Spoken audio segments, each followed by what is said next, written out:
Well, nkutuseeko ate era ekyo kindabikidde bulabikizi nti nkomyewo kubasiibula. Wenna alabika video kano njagala omanye nti waliwo video esoose wammanga awo ekutuseeko bukutusi. Genda ogirabe, aka internet katucyankalanyizaamu naye please just go down and watch it. Mbalaba mugezaako okukomawo naye ngenda kubasiibula. Internet erabika leero yeetujjeemu. Johnson nkulabye, Shamira mbalabye mwatandise dde okukomawo, but it is unfortunate ngenda kubaddukako. Ngenda ku ne munankako okubeerawo internet erabika ebadde etugamba nti is the end of it. Stella ne munakomawo ngenda kubasiibula. I just hope you had a good one. Awai mwenna nsanyusa okuwala ate olukomawo lwemukomawo mulabika mwenna mubaddeko nga mukyatuninze. Mbalaba layini ekyadduka ekyakomawo. I think you are into our conversation yaffe erabika ebanyumidde naye bwe tutya ekintu bwe kirabise tetukoze bulungi naye mbeebazizza nnyo. Mwebale nnyo okubeerako obudde bwonna.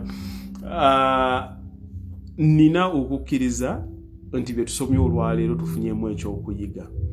Okwekuumira mu kumanya kye kigenda tuyamba okufuuka biki bye twagala okubeera. Tewaliiwo mbeera ndala yonna.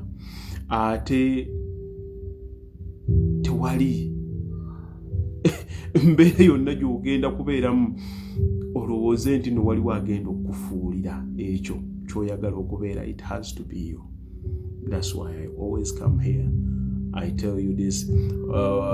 Prosperous Vicky nkulaba gwomu kubaagala ngende mu maaso naye ako kasita katuyingiddemu kalayika katugambye bugambi nti awo tulina okukoma naye mbeebaza. Sinani nkulaba you are charged but charge yerayika egenda kukomaawo. Bandange buli lwenzija wano nenfiiringa nina lwenjogera nenfiiringa nti nno njogedde ekindi ku mutima. Njogedde kikyenzikiriza nampala nkugobye. Njogedde kikyenzikiririza mu mutima gwange era kyensuubira kikye kyalibadde. Nsuubira mu mutima gwange nti nkyogedde. Byenkugamba teri muntu agenda bikugamba muganda wange omwannyinaze. Naye buli lwobanga otambula olugendo lwonna kkirizaako oba w'omukisa omuntu eyali atambuddeko olugendo olwo lw'otambula abe ng'asobola okugayidinga, abe ng'asobola okugayidinga. Nze tewaliiwo muntu nkiwa awulira bigambo bino byenjogera alina kubuusabuusa nti singa onaabigoberera ogenda kufunamu. Nze sirina muntu gwe ngamba nti it's going to be okay tomorrow. But if you set a system and you start believing in it from today and you give it the time necessary, it will work. And it will only work nga weekozemu omulimu nga gwo mwennyini kubanga wakati w'okutuuka ku kigendererwa kyo ky'oyagala okubeera ogenda kusanga obstacles nnyingi nnyo along the way. Okwebeereramu bwe buzibu. Bwe nzize okubagamba nti bannange okwebeereramu is the problem. Nze bannange mbabuulira nakola okumala emyaka 5 waliwo omuntu mujjukira specifically twagendayo okumukyalira n'agamba atofa kati ogenda kuwummula. Buli muntu ajja wano ku kyeya akolera emyaka egi ffenna twasooka kukola and that will go out. Now that had become the norm. Abajja beefumuula nnyo bakola emirimu kino na misana. I knew it. What will drive you over 5 years if you don't have a dream? If you don't have a target? I mean, how do you even wake up. Wake up for what? At least tulina omuntu insobola okugamba my dream is to see my kids happy. I'm going to do this for them. That's your driving force. That's your target is to see that your kids are going to be okay. They have a secured life even if you don't wake up. That can be your driving force. Kati abantu bonna ababyogeranga ebyo be bantu abatalinanga birooto. Bw'oba n'ekirooto, you never run out of steam. But you cannot have steam throughout. Nga tolina kyogenderera. It's a joke. It's a joke. Nga toli awo togamba nti nwana mbenga nvamu. If you are not happy with where you are right now, you have the power to do something about it. You are taking the pain and what have you because you have never reached that level. It can be more than this. I deserve more than this. Ndaba abantu bangi nnyo kuno. Ndaba omwami ono Muchibe Ahmed. Bwaba ina video bwateeka. You could see a knowledgeable person. Mulimu abantu bangi nnyo wano abayivu abagezi abategeera. Nga ddala obulamu bwe balimu. Like you might be living an okay life. But nga kyolina mu bwongo obwo nga gw'omuntu. Your quality of life nga kyofunamu si kyolina okufunamu. Nga kyofuna olwaleero amagoba g'ofuna oba obulamu bwe omanye byonna ebiseera bituuka. Nokama nalinga nkola shifts mmeka, nalinga nkola binondere Muhammad nsanyusa okukola Muchibe. Nkulaba nnyo. Nkulaba okwo olumu ne coats zange otero ozipositinga eyo n'ogamba kino Haji yakyogedde. Nkulaba abanjagala mbamanyi nayo mwoli. Kakati mu kino kye mbadde ngezaako kugamba nti bw'onekkiririzaamu bw'ona njagala nnyo to come here to lead by example. Saagala muntu ajje wano agamba omanyi omuntu ow'omutima omubi oba ow'omutima oguleeta entondo agamba nti Haji atweragirako. Nze wendi olwaleero wembadde bampise mbadde nakubuko mukoddomi wange yanneesibako they had a family gathering nampita buyisi ng'ayagala kwogera jangu oyogireko n'abantu baffe bano mbalina kukuno bajatirina kabuye bonna bampise nenjogera ne families zaabwe. Ekyo it's for free. I do it for free. Sichikola bwe ntuukayo ne mbagamba kinti nina ebizimbe. I don't do that. I don't. When I'm telling you nti njagala okole kino bwe kiti ne bwe kiti, I'm just trying to stretch your mind. Kuba buli lwendaba omuntu nga alina ekirungi kyakola nangamba nti Haji webale because of you I'm better. Nze kirina engeri gye kikakkanye mmeme yange because I've ever been in pain. I've ever wanted help nga sijiraba. So if I'm the reason omuntu gy'afiiringa nga afiiringa bulungi, that's enough. Sina kirala kye nkinoonyamu. Some people like that exist. If for whatever you do you want ugosoka kubuuza what's in for me, I don't question. Nze nkola bukozi mba nkuwa information. I just abantu bakola ebintu byabwe soma ku bantu ba Mother Teresa bamande abantu bonna abakola selfless bamala kuba buli lwokoma okukola ebirungi it comes back to you. Eno t-shirt gye ndimu oyo Sara abadde ayogera kuno yagimpa akawooka enneekuba Nabukalu ye yakampeereza abadde kuno. Only that humbles me. It's enough, not because I cannot buy it, but to go into someone's brain, nomuzanga ngali mbulumi at that given point, you say something and it hits them. It makes them change the course of their life. You don't know how precious that is. Tolabangako muntu abona mu nsi lwakweyabulwako abamutuuza. Nga muntu mulungi naye nga tasobola kutegeera bintu mu ntegeera yabyo. Abeera n'omusajja ono amugoba n'ono n'agira bw'ati nga naye tamanyi kikyamu kikyakola. Ayinza okuba njogera mbire nga yabulako obubuzi muntu amutuuza. Bw'otuukanga ku channels nga zino ng'olina omuntu asobola okwogera naye n'omutegeera n'amanya nti akutegedde naawe. N'ayogera ekintu ne kikuyingirangamu. Manya nti naawe osibe bantu b'osanga buli lunaku. And that is how life should be. Obulamu si buzibu. Ffe bantu ffe ababufuula obuzibu. Tutambulira mu nsi abantu ng'oli agenda ku social media kuvuma buvumi muntu. And they don't see anything wrong about that. Just to hurt someone who has got a family. We are living in a world omuntu omu wakwata n'asituka ku makya n'agenda n'agaana okukkiriziganya n'omuntu n'akwata bakibirige bano bakiimu bamalayika n'agenda n'abagamba muli magye gange bamuti you meet innocent people ne bagenda ne betta naye omuntu gwatta tamumanyiiko. You see, when you start thinking about humanity ojja kutuulako wansi ogambe weebutandika okwebuuza kiki enkoleredde mu nsi nga tebakinsasulidde. bw'oba tokirina, bw'obanga mu nsi oli myaka 4-5 toweererangayo ku mwana ataliwo kataamu kamu ka school fees, manya olina kyekikubulako. Bw'obanga oli mu myaka 4 nga teri muntu yali akuteresezza ku kiraamu, manya either toli wa buvunaanyizibwa oba mikwano gyo si gya buvunaanyizibwa. Ate tegisobola kubanga si gya buvunaanyizibwa gwe n'obeera wa buvunaanyizibwa.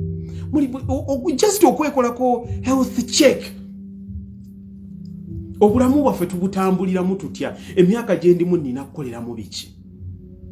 It is as simple as that. Bw'otandika okubikola Muhammad, yes, ebintu bino mu bitwale kyova olaba abantu nga ffe nze tosobola kunteeka mu magye. Bino okedde ku makya nti Uganda egenda kulwana na Rwanda, onkwate gw'ongambe bugambe nti genda. Bino byeraba wano omuntu n'ava akuba omuntu tiyagasi n'amusamba ng'alinga amulinako obuzibu. Ebyo ntegeera y'abantu like olina omulaba ng'akikola n'omuntu taresistinga n'amusambira ku ttaka. Like what causes people to do such things? Babulwa obuntu bulamu, bakuze tebabuulirirwa, teboogera, bamitinga ebintu mu bulamu bwabwe ebitasobola kutegeerekeka. Kubanza okuŋŋamba leero nti ŋŋende mu lutalo oba ŋŋenda kulwana, nina ebyange byenja okukubuuza. Tugenda kulwanira ki? Mwateeseganyiza? Enteeseganya we ziba zaalemye, the last question will be, is it worth it? Ebyo byonna bw'onaatandika okubinnyonnyolera waliwo abasiru abakkiriza edda abagenzi n'abikola. These are two sides. Omiitinga omuntu gw'otamanyiiko, nkubuulira abantu bano ne muno mu Uganda abatutta abakola biki. They are normal people like us. They wake up in the morning ne baba serving a breakfast, n'asiibula mukyala we n'abaana ngenze kukola. They go out there and your job is to get someone n'omukutulako ennyama kuno kugundi ku mavivi kubigere. I'm not political. I'm just talking about individuals. These are sick people. These are broken people who do that. Why would you do that? You meet someone because you have been trained, the other person is an enemy. These are two people who live their own families. Nga bonna beetegera yasiibudde mukyala we mugende mu lutalo, bonna nga babalimbye mugenda ku protectinga kitiibwa kya ggwanga. And innocent people meet and they kill themselves. They manufacture widows, they manufacture orphans. They shoot themselves like they have never met, they have never quarreled. It's mindset. That's why such people, they are told to follow orders, because when you follow orders, you don't think. You are just following. And to make someone do something like that, all you have to do is incapacitate their thinking ability. It is as simple as that. Omuntu alowooza nga nzi tosobola kunkozesa ekintu ng'ekyo, because I take time to think. Everyone who does that is broken, and their ability to think has been tarnished. Baba tuuza ne baba twala mu political education and what have you. They can hurt others thinking that there's a greater cause, but actually it's not. That's why nze when najja kuno nabagamba I'm not political, siri muntu wa dini and what have you. No, I just look out for humanity. Whatever pains someone is what I want to understand and talk about. It is as simple as that. How can someone be better? It is as simple as that. I don't take on my beliefs. I don't impose them onto someone. I just want people to be okay. These politicians, it's not my cup of cake. My cup of tea, rather. No, I don't go for that. I just want to be me. We don't see. I don't have any political friend. I don't. No, I just want to be with bantu ba wansi. Nze abantu abange mbamanyi wenkera ku macha njogera ne engineer wange manyi obulamu bwange manyidirwe njogera ne bapota bange. I just want to connect. Kutegera bulamu, just to understand life. It is as simple as that. That's why I want you to be better. Njagala oje ku mukutu guno ogambe because I met that guy. I managed to go through this.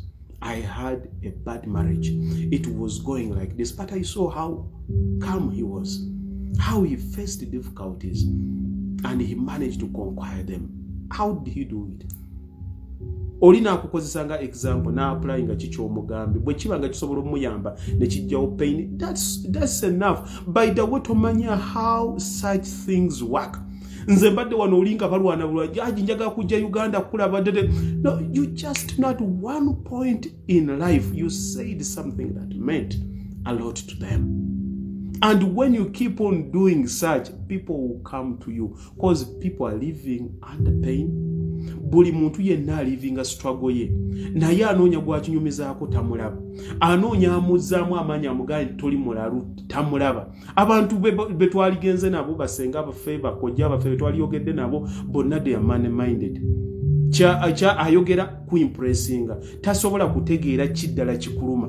Omweraliikirira ajja kukinyumizaako gundi. Bye tutambuliramu. That's why we meet as strangers here and we can actually listen to ourselves and you feel good about it. That's all. That's what chetusinga okwagala mu nsi nojja wano noddayo ne weeterereza finances zo wano najja wano mindset yankubiddeko nangamba nti wayogeranga ku kintu kya loan but when I listened to your video nendaba waliwo omugagga wano waliwo ebyamutuuse kandi what have you, I realized it oli musajja mugezi nnyo. Nyamugaya, now people like us, we don't have positions, we don't have honoraries. Member of parliament. So what we say tends to make no sense because we don't have titles. But for people who are really looking for information, they will look, they will observe, and bajja kiyingiza mu bulamu bwabwe bajja kutegeera nti no ddala bano abantu balina amagezi batukoppeko wano ebintu ate babiyige. Bantu bangi nyonze najjanga kuno ne mbagamba look at who is inspiring you. Men have come here, this and that, this and that. Leero muli ku social media bemuvuma. Omuntu alina character, you don't change. Because it's you are not playing it. Nkugamba nti nkola kyenkola nkikulagako nti nkikola and this is how I'm doing it. It should be like that. Not lip service. Chovola n'abaana bawa kati bagenda kukola byobagamba bagenda kukola exactly what you are doing. Bachiri. There's no way around it. Beera wano oyige. Nze nno ngenda kubaddukako video ndabika njiwangaziza ate nno nabadde njiteeseko buteesi kujjukiza eri evuddeko nti abanaalaba kano mugende mulabe ya wansi naye ngenda kubasiibulirawo information yange look for information not titles. Yes, look for information not titles because abantu abamu balina tendency eno okugamba ani ayogedde. By the way, abantu bensinza okulaba ab'ebitiibwa nze ntunulira nnyo when abantu nga bakola public speeches zino abantu abemulaba ab'ebitiibwa they talk a lot of hogwash, but because of their positions abantu basigala babalabira ddala nti no actually they are talking sense and they are talking real nonsense. Balina obuntu bwe bakuraminga bwe bajja bwe bajjira balina honorable gundi and it's just formality. It's not from heart. It doesn't make any sense. Olina abaleetera formula tukole bino nga it doesn't work year after year.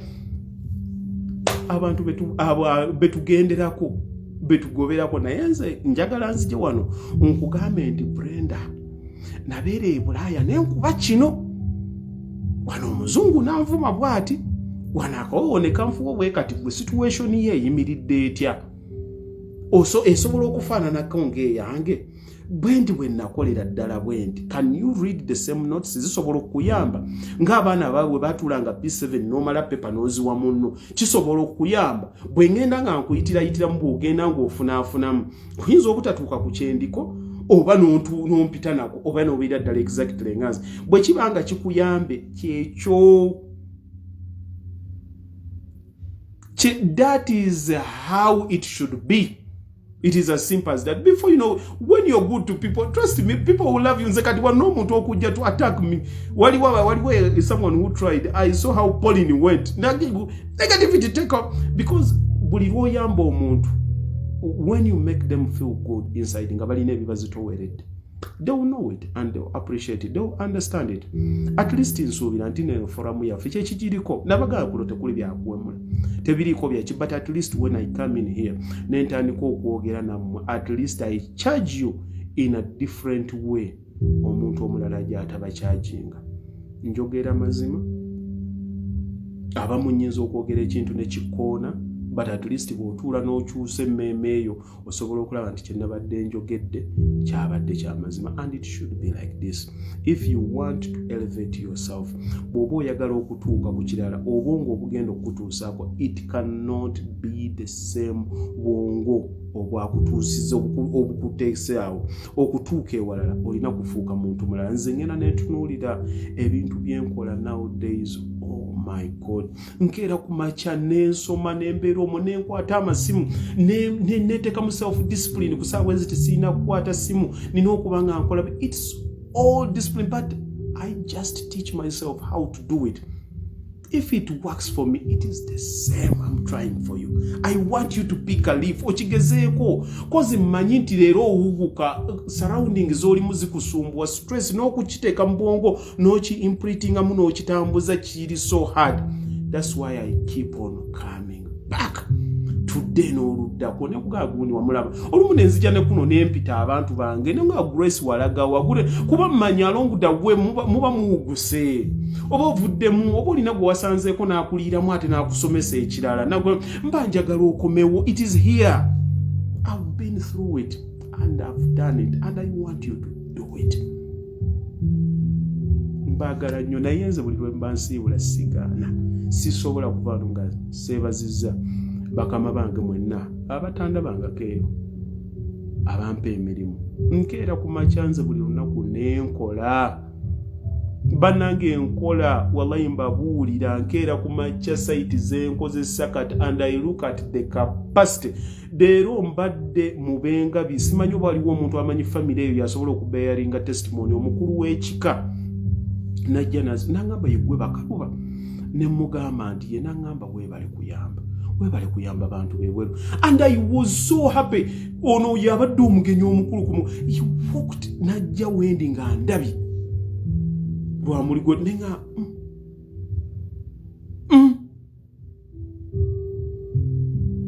nete liba kinfudde mmwe kyova olaba nzija kuno nange bwe mba nninako enninako ku buli lwenfuna kyendabanga kisobola okuyamba emmeeme eyo onkireeta mumpe emirimu ba Viki nkola buli lunaku n'oweereza kano haji genda onzimbire kano bwe ndyako ewawo nendyako ewagundi ono nangulako kapoloti nange kiki ekimbeezaawo kwe kwesiima kwange ne ŋŋamba naye manyi kye balimu nange kamba yizeeyo ngende njogereko okwo nabo ate and we are employing many. By the way, abantu kyemutamanyi bakaluba property services right now we are employing over 500 people.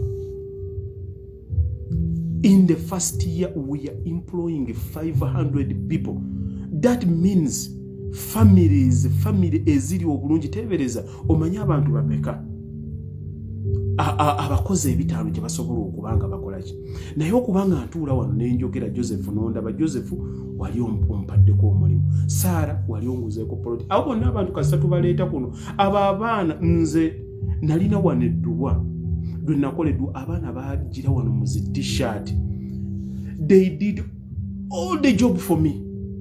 Era ng'oyagala wano abaana wano bakwatakinga e Kampala jangu oyogere ku bakaluba bakozi bange twakolawo ekintu ne bwe kuba kufiirwa ne bwebeera mbaga ne bwe the brotherhood nze abakozi bange ffenna twetegera andi tutambulira wamu era omuntu atubeeramu ng'ekibinja kyaffe tabeera messages zikulu ziri muno naali zibalazeeko oli musajja yankubira ejjuuzi asiba busibi mitayimbwa nange ahaja okukolagana naawe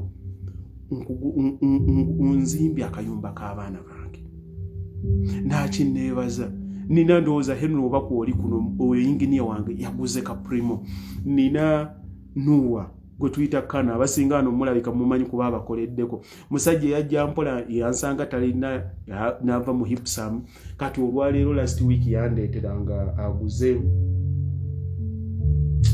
akamotoka keeru nkeerabidde naye nga akamotoka ke keebaddemu yali akakanika bukanisi waliwo maaka ali wano ku moolo naye alina emmotoka ye nga buli lwe bagula ekintu kye basooka okukola kundeetera naŋŋamba nti Haji nkoze kino bazimbye bakoze bupoloti business gundi program nabagaa ngenda gibateekerako these are mere porters mere bantu bakuba plaster bazimbye obuyumba balina kye bakoledde but when I look at them I know the influence kuba babeerako kuno nga bawuliza programu zange bon era olumu otuuka ku site ne bagaa Haji akenjo nabadde empuliriza weebale nga bantu beekozemu n'abaana abaali abavubuka abaali obulinga balya ssente zaabwe kati nga bayamba families zaabwe naye ate nabo ne banebaza Haji weebale kutusakira kuba bwembeera kuno abaleeta emirimu ate gigenda waabwe ne giyamba abaana baabwe that's humanity that's how it should be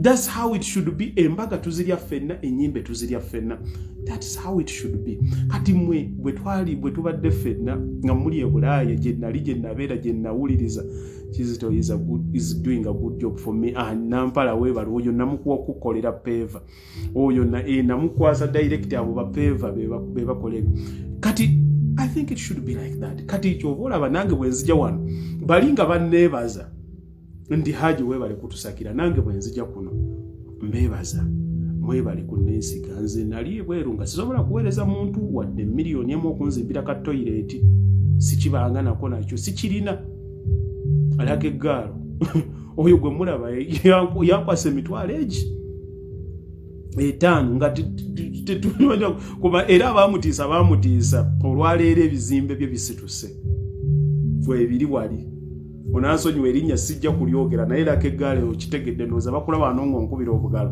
bakitegeera naye bwetyo wetutambula bakama bange embeebaza nnyo omutwe w'emirimu abaana abo nembeerawo nenkola nfunako akaliisa ewange n'akaliisa abalala nentunda poloti zange bwe nzisuubula nemungulako ndiisa abaana bange byonna kwezija nezigula kaddata nenzija kuno nembasomesa bye mwetaaga okuwuliza nkibeebaza nnyo mwebale nnyo mwebalire ddala ate era nkyabayita kubanga nange foramu yange sobola givaako bwe naagenda ekyakubukedde tebajja kunzikiriza kukuba kalango ntunda poloti nina poloti zange ninawo poloti 5 kaakati ku Gayaza Road Nakasajja $3 nembayo ne poloti endala 4 ziri ku kasozi wali ku Kahiru waggulu wa Nakawuka Ntebe Road nabagambe that is the closest yogenda okubeera ku Ntebe Road ku $3 ekirungi kyawano mwenanga mubaddeewo temuwuliranga kankubira nduulu nti nno Haji yaze ekiro nabagamba n'abaatanka nange edda bw'oba oguze ku Haji ettaka ne we libanga liribeeramu enkaayana nabagamba nina capacity ekwata n'enkusasula ssente zo nga bw'oyagadde yenzenze ka developer akwata ssente n'ogula Viki oluwa Viki yangulako poloti ndowooza yagula Nakwero naŋŋamba Haji nedda nga buli kimu kyo kyaggwa nadda yasasula dda njagala kati ompe ku Nakawuka Ntebe Road yenzenze ka developer akugamba walabyeko ewalala nga naguzo oyagala kukyusa nenkugaa tukyuse bw'oba kyapa tonnakikyusa jangu nkukyusize bya buntu ebyange byakutegeeragana kubanga mmanyi marketing linera abala bajja kukola ki kati bw'obanga oyagala kukyusaamu this is brotherhood bw'ojja nti Haji ninako kino njagala kusasula Viki ako ka testimony osobola okukawa ate wavaawo ennaku ero in fact nenerabira n'okujja okugamba abantu nti poloti eyo weeri wuyo agambye very true ku Shegugwa road awo ezo zenatunda millions 4 n'akyusaawo n'agenda n'angulako poloti endala 2 senga mu birwo obaddewo wano wangulako Nakasajja bwe naleeta ezegundi eze ku Ntebe road n'oŋŋamba naawe nkukyusizeemu n'enkyusa Regina oba obaddeko nina abantu bangaabo like we just talk nabaganze I transact in an abnormal way bw'oyogera nkyusa bukyusa byaffe byakutegeeragana ninawo kanwaji nina mulimu n'abatandika olumu uno zisasulako n'atandikira ku millions nnyanga bwe busobozi benga nkugamba tugenderaawo mulimu n'abangulako last year October nakati bakyasasula. That is me. Wojirako oti kofunye sente zaffe ezebweru nzitegeera. Bw'oba osobola kujjako kakadde anti luwona akimakinga. That's me. Wano togenda kifuna na agreement bazikolanga za myezi egi. Mukama nsaasidde nzawumbadde embuuseeko. It's a different formula. Kale mbaagala nnyo until jakubamba weerezaako. Nja kubamba amba notifyinga dilo tugenda gwe sala dda mukuseka kipeji kime kyapa kyo wakindekero mpita banka nja kutandika obachajinga nja nabasuubiza tulina finishing waffe gwe tugenda okusawo okulula ennyumba eyo waliwo ennyumba gye nabalazeeko mwennaano namusabala nagamba buli lwendeta ebintu nga nsigadde mbireeta nga kyekimu tuyinza obuteyongerayo nnyo mu kulaakulana naye eyo programu gye tukola ngenda kukola programu y'abaana bange n'okukolera kampani yange mbalage how it has transformed their lives mu byenfuna n'obulamu bwabwe then nkole n'eyo programu gye nabagambye y'amayumba genzikiriza ge mugenda okuwulira kuwa ne Uganda nga batandise okwogerako nti waliwo kigenda kubeera mu gwa 7 sigenda kusukka waawe ngenda okuzita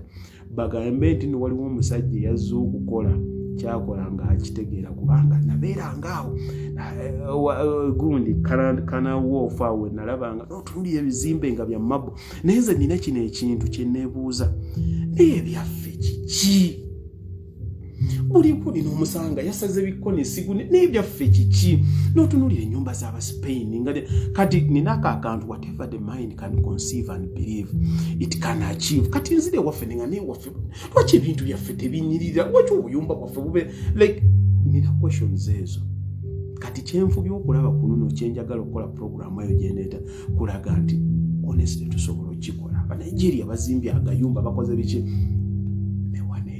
tusobola okikola tugenda kikola mbalageko okuka finishing kyeki oli angambye atunudde wano n'agamba nti no haji webale ka finishing ako my dear sikutambuzanga kuba no kuba kino kisenge kyange this is a